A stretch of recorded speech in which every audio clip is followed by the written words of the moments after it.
Byron is very specific on how you get growth. It comes from new customers. And so, loyalty is not there to acquire customers. You have to acquire customers through brand marketing. And so you've got to have the right product and the right price and the right place. So the kind of 4Ps come in and come into play. And, that physical availability, you need to have stuff within reach of customers to buy. So you've got to get that stuff right. I mean, loyalty is never going to kind of paper over those kind of issues. You can have 100% loyalty, but still not be making any money because, when you've got that tracking, the thing that really annoys me the most is when people compare member to non-member, because it's just a bad metric to even think about. Because increasingly, if you're doing a good job at recruiting good customers into your loyalty program, what's left are the not good customers. So clearly, you're going to always be better than those.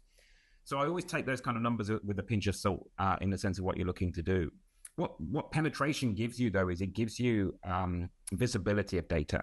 And what visibility of data gives you the ability to do is communicate to customers in a more relevant way. And so if you look at something like Tesco's, who, I think they're up at like 90+% penetration now on their loyalty program. And part of that was member pricing. So they bring in our member pricing. There's about 8,000 SKUs. Pretty much you can't shop in Tesco's now without being a member, because you're going to want the member price. And that gives them a wealth of data, but they use that data to then create good marketing and good relevant offers through to customers. And so the penetration itself is an important metric for knowing that you've got good reach and that you've got good visibility of customer data. It's what you do with it. And I think for me, then, this is the difference between a loyalty program and loyalty marketing.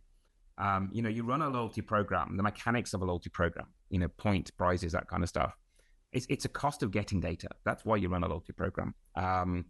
The loyalty marketing is what you do with your loyalty program. And so, when we on the U program, when we were measuring our impact, we weren't measuring kind of the impact of loyalty in the sense of direct points. That's kind of a sunk benefit essentially within the program.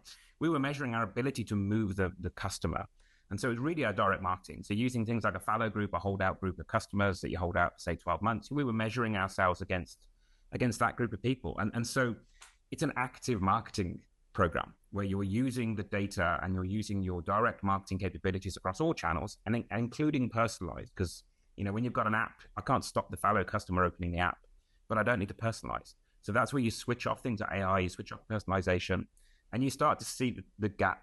And that's where you get measurement from. That's incrementality, because that's your efforts as a marketing team in moving that customer behavior. And so, when I look at that growth, it's loyalty marketing versus loyalty program. Making sure that you're really driving the right behaviors, and you're holding yourselves to account as a team in doing that.